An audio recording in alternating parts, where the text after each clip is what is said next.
got my MTV out. Savage! I'm a savage! Oh!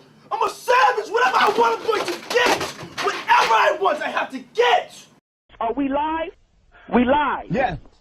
Okay, so I ain't gonna curse, but these. Let's start with the mysterious Puffy's Flavor Camp, where Diddy would mentor teenage musicians like Usher and give them a taste of the music industry. R&B sensation Usher was nothing short of a child prodigy. By age 13, he had already been discovered in Atlanta by L.A. Reid, and they sent him to New York City to record his debut album with Diddy. In 1994, Usher was just 14 years old, and he moved into Diddy's house to be a part of his Flavor Camp. I mean, but call it Flavor Camp. It was curious. Crazy. I got a chance to see some things. Yeah, but you were 13. What were you seeing? I went there to see the lifestyle, right? And I saw it, and it was, but I don't know if I could indulge and understand what I was even looking at. It was pretty wild. So nobody tried to, some woman didn't come along. I didn't say that. Okay. I didn't say that. What I did say is that there were very curious things taking place, and I didn't necessarily understand it. Usher has been very reluctant to discuss what happened when he lived with Diddy. In a 2004 article with Rolling Stone, he said, "Puff introduced me to a totally different set of shit. Sex, specifically. Sex is so hot in the industry, man. While he was in New York, he lived at Puffy's house in Scarsdale. There was always girls around. You'd open a door and see somebody doing it, or several people in a room having an orgy. You never knew what was going to happen." Some people look at this as nothing short of grooming a young boy. One time, Diddy himself detailed what living with Usher was I like. seen that shit. Back in the days when he was like 10 and I was a little bit He was older, his wrestling. older brother, we used to fight over the Frosted Flakes. You know what I'm saying? Before pause was invented. You know what I'm saying? But it's my brother for real. We used to actually crazy. wrestle off of the Frosted Flakes because he used to always get up early with me. And now he's one of the richest stars in the world. And What the f did Puff just say? Even though Kevin Hart was just joking, No, he he wasn't really was joking. the only one that seemed to question what Diddy was talking about. why the fuck but would you Usher say looks that? kind of uncomfortable. And you'll notice a theme where Diddy is very comfortable touching other people, embracing them, calling them pet names, and almost always the other person's body language. Whoa! You kissed that nigga head. He kissed his head, bro. Look. Embracing Kiss them, his calling them fucking pet head. names, and almost always the other person's body language screams they do not like it. Man, you This is what I'm talking about. You deserve it, daddy.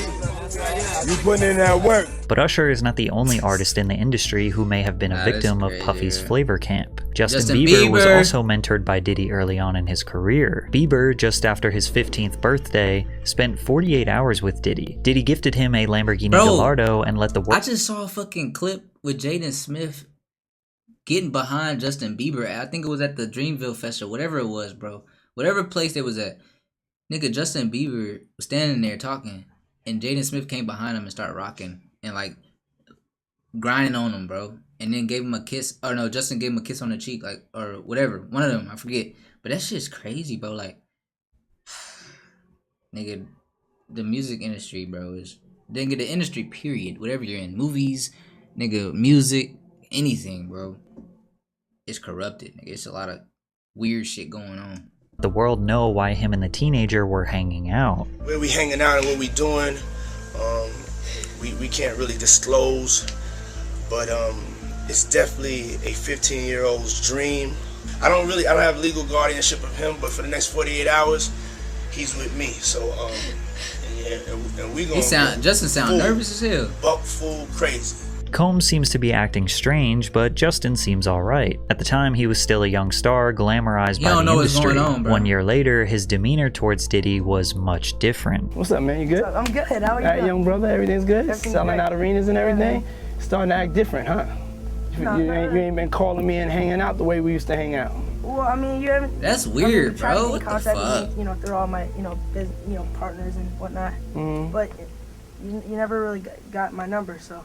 Now, Combs is renowned for hosting lavish and star-studded parties that have sounded become very legendary in nervous the right there, entertainment bro. industry. Diddy parties are famous for attracting A-list celebrities across all industries. I had the craziest mix, Combs told Oprah. Some of my boys from Harlem, Leonardo DiCaprio after he just finished Titanic, I had socialites there and relatives from down south. Diddy parties are typically hosted at luxury venues or his own private residences. The media were quick to anoint him the modern-day Gatsby Gatsby, a title he embraced with open arms. "Have I read The Great Gatsby?" he said to a reporter in 2001. "I am the Great Gatsby." However, many people forget that one of Diddy's first parties ever resulted in the deaths of 9 attendees. In 1991, 22-year-old Sean Combs was the promoter of the Heavy D's and Puff Daddy celebrity charity basketball game at City College's Nat Holman Gymnasium, the infamous Puffy Party where a stampede occurred, taking the lives of 9 people. Some of the hottest rappers in the game were set to attend: Boyz II Men, Phife Dawg, Big Daddy Kane,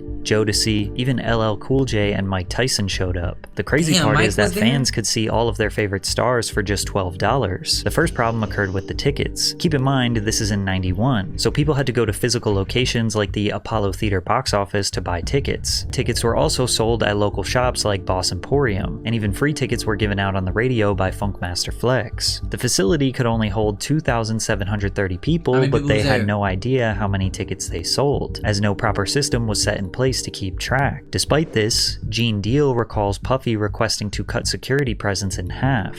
This particular day, Puff calls me the day before we supposed to do the party and say, "Yo, Gene, I don't need y'all to do the security outside. I got the FOIs to do it."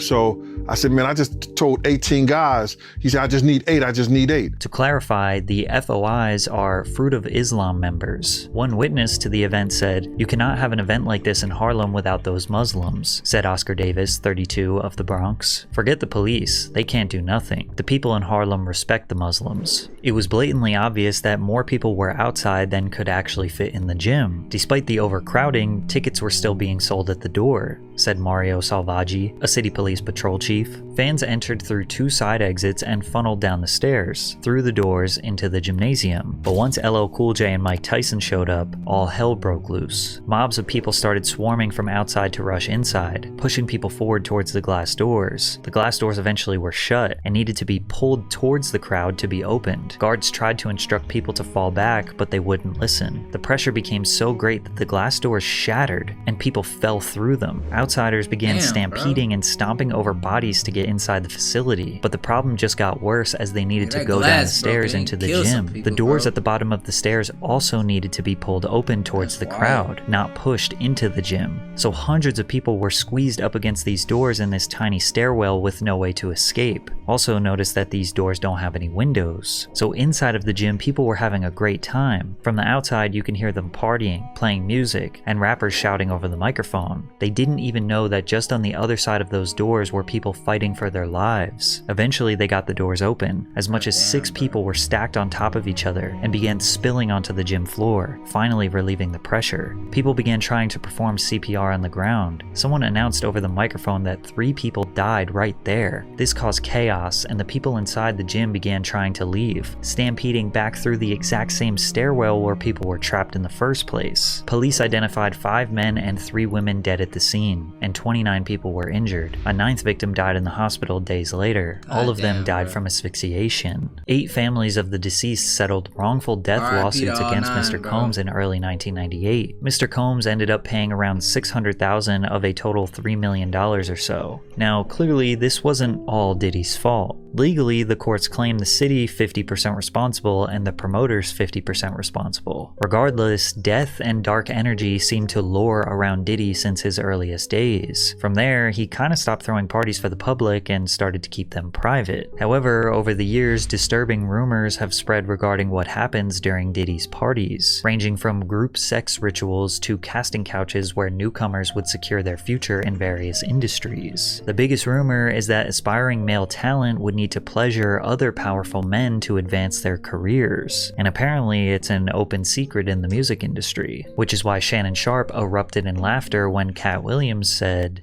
"Cause P. Diddy be wanting to party, and you gotta tell him no. You gotta tell him no. I did. I did." Now, Diddy has 6 biological children with 3 different women. He has had multiple high-profile relationships with the likes of Jennifer Lopez, Naomi Campbell, and Cassie. But you will notice that most of the party stories that circulate involve him being surrounded by men. Josh Ostrovsky, who goes by The Fat Jewish on social media, detailed his strange experience at a Diddy party. I'm on ecstasy and I'm trying to find the bathroom, and I can't find the bathroom, and I get What kind of lost. hairstyle is that? So I open a door, and in that room there are a bunch of men laying about and, you know, kind of like very like kind of leaning on each other. Not like if you were spooning, but facing each other and like leaning up on your elbow and talking. Like it would almost be the prelude to an orgy. Yes. Oh, absolutely. Okay. Oh my God. Oh Okay. my God. It was so prelude to an orgy. And who is lounging in my direct eye line? Puff Daddy and Felix the House Cat, famed house music producer. Yeah, no, I know are who that is. basically spooning each other, and they're drinking a glass of Hennessy, and they're like sharing. They're like passing it back and forth, And everyone's Hell talking. no, and everyone's bro. just like talking. Yeah. What And then the as fuck? soon as I see them, I'm like, All men though. There's not all one men, woman in this room. all men, and Yeah. they're all 100% on ecstasy. Shortly after Josh and Diddy locked eyes, he was kicked out. Josh, who is a gay man, immediately felt like he was in a room full of other gay men. But there was no real accusation nor damning evidence here. It could have just been a group of guys chilling. So let's take a listen to rapper Exhibit recounting his experience partying with Diddy. Florida, we got invited to a Puffy party, the New Year's Eve party. He invited us to the house because he wanted to go to the club after. Puffy calls me outside. He's like, "Hey man, that girl you know about?" He's like, you know, that's the devil, man. You know what I'm saying? I was like, "What you mean that's the devil?" So we get into the truck. He said, "Let's go to this club." You know, we sitting there bobbing to the music, and then she point over the corner. It's two dudes kissing. You know what I'm saying? I'm like, the f is this? And then she point another direction. It's another dude over there, like butt ass naked dancing. You know what I'm saying? We take off, man. Based on X's story, it seems like Diddy brought him to a gay club. Or maybe coincidentally, Exhibit just looked at the only two gay couples in a regular club. 50 Cent also recalls one of the first times he met Diddy. We gotta kick it. This is Puff. Okay. He telling me we gotta kick it and shit. He was like, "Yo, why don't we like go shopping or some shit?" I mean, like I pay for it. And I was like, "What the fuck this nigga just said?" It's a fruit pie. Take a nigga shopping. Now, there's no doubt that homophobia has been prevalent in hip-hop forever. However, some people are just simply not gay, and Diddy's actions make them feel uncomfortable. Like rappers Fabulous and Jadakiss, who were pressed by Diddy on a podcast that got really awkward really quickly. He began by repeatedly calling the host Nori Daddy. Mr. Lee, yeah, I love this drink. Where you put my bag? I like when you like this, Daddy. Yeah, where you put my bag? Daddy, I like Mr. when Lee? you Right scrambling here, and scraping for shit. No, I like that. That's fucking crazy. Then he proceeded to ask Fabulous why he didn't want to party with him. See where I look Did you back miss on me? where I became. Did you miss me though? For Did real? you Because miss me? I'm saying it seems like a thing. I with miss this partying birthday with party, Puff, man. I Man, miss but I'm partying talking about with for your birthday. Nigga said, "Do you miss me?" We don't miss what he just fucking said. No pun intended, but he said, "Did you miss me?" That means something was going on before, nigga, that we don't know about until we find out. Birthday. Huh? Why won't you party with me for your birthday, man? We partied for my birthday before. You came to my party. No, but me and you ain't never really party, you know what I'm saying? Jadakiss kept his head looking straight down for almost the entire interview, and you could tell Fabulous was very uneasy about Diddy's presence. When Diddy was confronted about it, this was his response. When you scrambling and scraping for shit. That was you. Scrambling. What? You said, I like when you do it like that, Daddy. When you're scrambling and scraping for shit. Hey, man. What the fuck? Nah. I mean, I was you don't go back and look at that stuff and laugh? I mean, it could be funny. I don't really be on it like that. Yeah. It seems like he genuinely What? has I no don't even idea be why on people it like that. thought Nah, what he nigga. said was weird. Nah, nigga. That ain't about to just pass like that. You said what you fucking said, nigga. You said what you said. Do you miss me?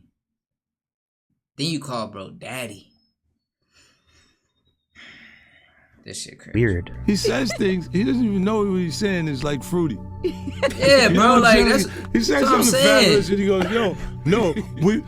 but me and you, we ain't party. Like we need to party. What is he talking about? What is he talking about? That's the kind of stuff that when people say that to me, I get a little uncomfortable.